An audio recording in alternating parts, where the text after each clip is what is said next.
Welcome listeners and viewers to today's episode of the Lone Road iRacers podcast. We're diving into one of the most debated topics in iRacing, comparing the FIA F4 and the GT3 class. These two categories are among the most popular choices for sim racers on the service, but they couldn't be more different in their driving dynamics, racing style and competitive experience. Today we'll break down what makes them so appealing, how they differ on track, the impact of damage, and how can you sharpen your skills in each. Whether you're a fan of open wheel racing or of the raw power of the GT3s, we've got something for you. So buckle up and let's get started.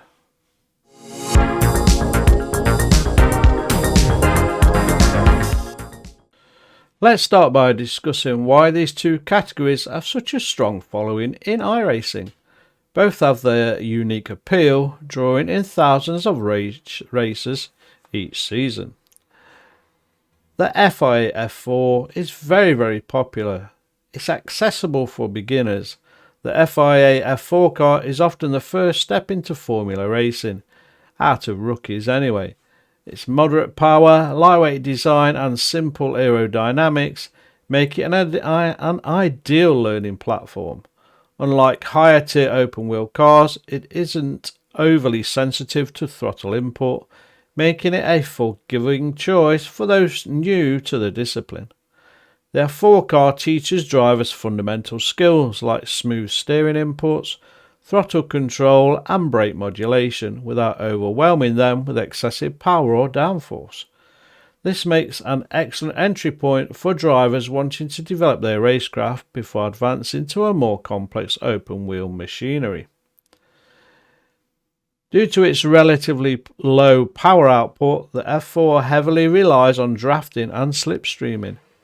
This means tight pack racing, which we all love, with constant position changes and an emphasis on racecraft rather than pure speed. In iRacing, this translates to some of the most exciting and nerve-wracking wheel-to-wheel battles where positioning and strategic overtaking manoeuvres are more critical than outright lap times. The aerodynamic weight from other cars also plays a significant role, making racers highly dynamic and unpredictable. In both real life and iRacing, F4 is the foundation of open wheel racing. Many real-world drivers like Lando Norris and Oscar Piastri started their careers in F4, making it an appealing choice for sim racers looking to follow a similar development path. Additionally, the F4's relatively simple setup means that drivers can focus on improving their driving rather than spending hours fine-tuning settings, making it an attractive choice for those who want to focus purely on on-track performance. Unlike the GT3 class, which undergoes balance of performance or BOP adjustments, every F4 car is identical. This levels a playing field and puts the focus purely on driver skill and technique. In a series where setup differences don't dictate race results, the emphasis is placed squarely on drivers' ability to maximize their car's potential, making for a higher competitive racing environment. Now the GT3. It has a wide manufacturer representation. Unlike F4 where everyone drives the same car, GT3 offers a broad range of manufacturers. Ferrari, BMW, Lamborghini and Porsche all complete, allowing racers to choose a car that suits their driving style. Each GT3 car has unique characteristics, some excel in top speeds, others in cornering stability, giving drivers the ability to find a car that complements their strengths and performances, but also helps them improve their weaknesses. BOP, or balance of power, while car selection matters, iRacing constantly updates GT3 cars to ensure close competition. No single car is dominant for long, which keeps the racing engaging and fair. This ongoing adjustment process means that drivers must stay adaptable as the chosen car may gain or lose competitiveness from season to season. GT3 cars are featured in both short sprint races and long endurance events, such as iRacing's 24 Hours of Daytona. Whether you prefer quick, high-intense races or strategic, heavy endurance competitions, GT3 has you covered. Endurance racing requires teamwork, pit strategy and consistency over long stints, adding to an extra layer of depth beyond raw driving skill. Unlike the raw mechanical feel of F4, GT3 cars feature ABS, traction control and stability systems. This makes them more forgiving, especially for newer drivers adapting to high-performance racing. However, these aids also require a different approach to driving. Whilst they help prevent catastrophic mistakes, they also require drivers to understand how to use them efficiently to maintain competitive lap times. With a higher horsepower output and superior aerodynamics, GT3 cars allow for aggressive high-speed racing. However, they require more finesse in braking and cornering, as weight transfer plays a significant role in handling. Learning to manage this balance between speed and control is what makes GT3 racing both challenging and rewarding. Now, we're going to come back in a minute and we're going to look at driving style comparison.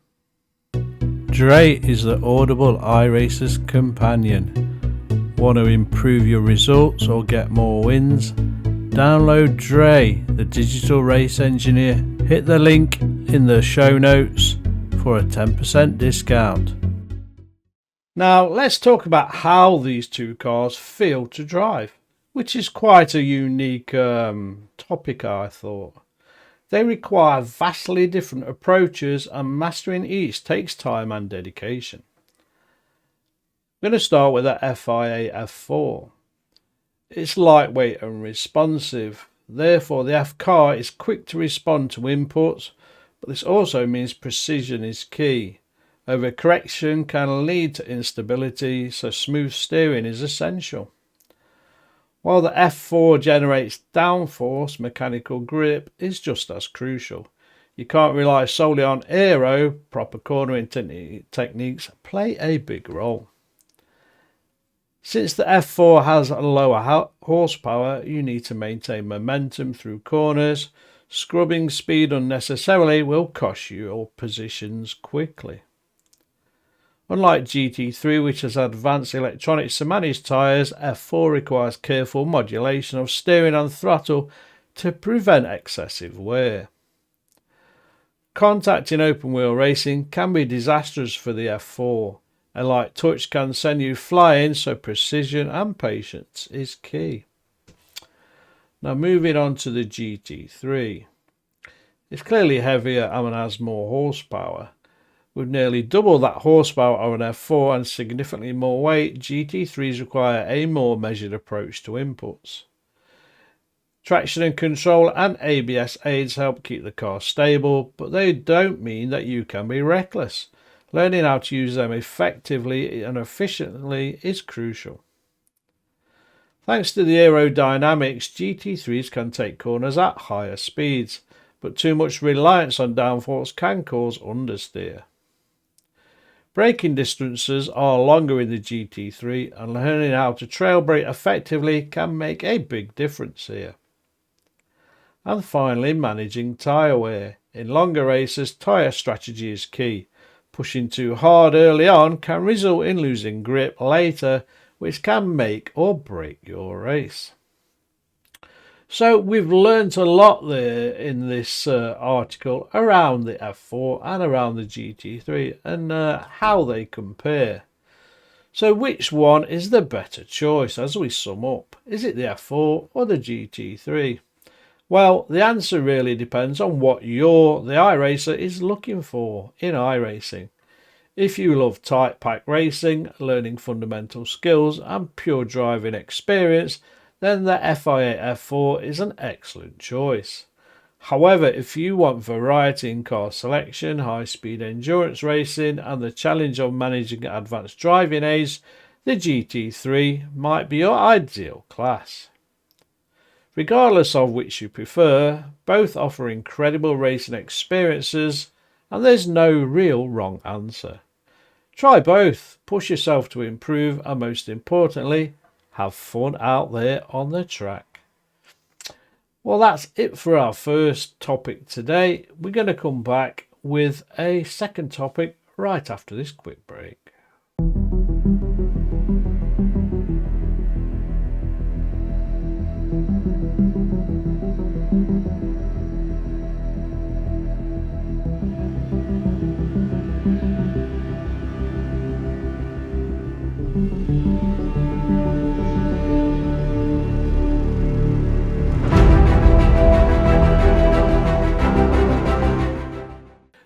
Our second topic tonight is a look at the 2025 Porsche Tag Heuer Esports Super Cup.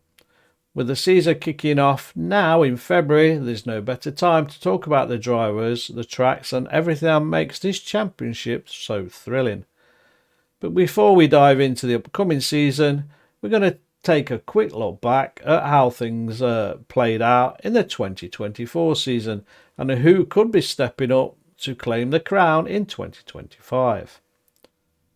The Porsche Tag Heuer Esports Super Cup is back for its 2025 season, and this year promises even more intense battles. With 30 of the best sim racers in the world vying for the championship, we're in for some nail-biting moments. But we firstly want to look back at how the results finished for the 2025 season, and we're going to have a quick recap. So rewind to last year's incredible finale. The 2024 season was full of drama and the final race had everyone on the edge of their seats. The championship came down to a battle between two titans of sim racing, Sebastian Job and Mitchell de Jong. After a grueling season, it was Sebastian Job, the defending champion, who managed to fend off the challenge from Mitchell de Jong to take the title. It was a season where Job demonstrated not just speed but also consistency under pressure, making him the perfect champion. He clinched the win in the final race at Le Mans, holding off de Jong, who finished second overall. Florian A. Leberge rounded off the top three, solidifying his place as one of the championship's most consistent drivers. But in the end, it was Sebastian Job's strategic approach and flawless execution that earned him his second consecutive title, cementing his legacy in the Porsche Tag Heuer Esports Super Cup. Now let's talk about what's ahead in 2025. With last year's top drivers still in the hunt, we're set for an incredible season. We've got 7 races across some of the most prestigious circuits, and each one brings its own unique challenges. Starting off, and it's already done, but the Daytona International Speedway, it's a high, fast-speed oval where positioning will be key. It's the perfect track to set the tone for the season. Then we move on to Mugello, a track known for its technicality and sharp corners. This is where drivers like Kevin Nielsen and Mitchell de Jong could shine, given their aggressive and calculated driving styles. As we head then into Spa-Francorchamps, a fan favourite, expect high drama in the wet conditions, which could throw a curveball for the drivers. Then there's Sachsenring, a track not often seen in international competition, but will surely test the adaptability of even the most experienced drivers. So who's going to win the 2025 season? Well, it's hard to say at this stage, but we've got a few drivers who are definitely looking strong. First, let's talk about twice champion Sebastian Job. The defending champion has proven time and time again that he has what it takes to secure the title. But as we saw last season, consistency will be just as important as speed, especially with the likes of Mitchell de Jong breathing down his neck again. De Jong has had an incredible career so far, and after coming so close last year, you can bet he'll be hungry for that championship this season. Then there's Florian A. Leberge, always in the mix. He's got a smooth driving style that might not be the flashiest, but it's incredibly effective. If he can keep his cool and avoid mistakes, he could very well surprise everyone and take the crown. We can't overlook Kevin Nielsen either. His consistency last year kept him in the top spots, and with his ability to adapt to different tracks, he'll be a serious contender. And we can't forget some of the newcomers. Alexandro Sanchez and Jordan Caruso are two drivers who have been making a lot of noise in the sim racing world. They might not have the same level of experience as Job or De Jong, but their raw speed and hunger propel them to the front. Alright, let's talk about some of the races that will likely be key to deciding the 2025 championship. First up, the mid-season tournament at Sachsenring. This will be a make or break race for many drivers, especially those vying for a spot at the top of the standings.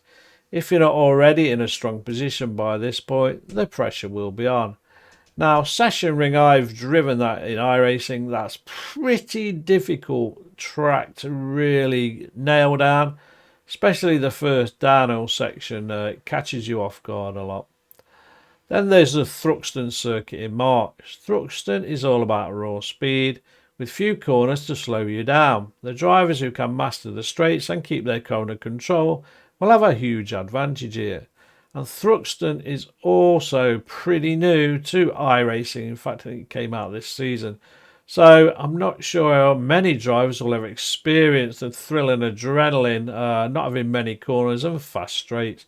So aerodynamics is going to play a lot there at Thruxton.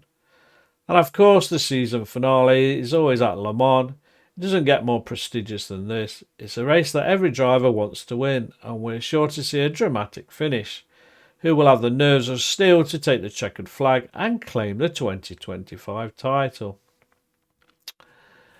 Now, for all of you who can't wait to catch the action live, don't worry, we've got you covered. The Porsche Tag Air Esports Supercup races will be streamed live every Saturday from February to April, starting at 1900 UTC.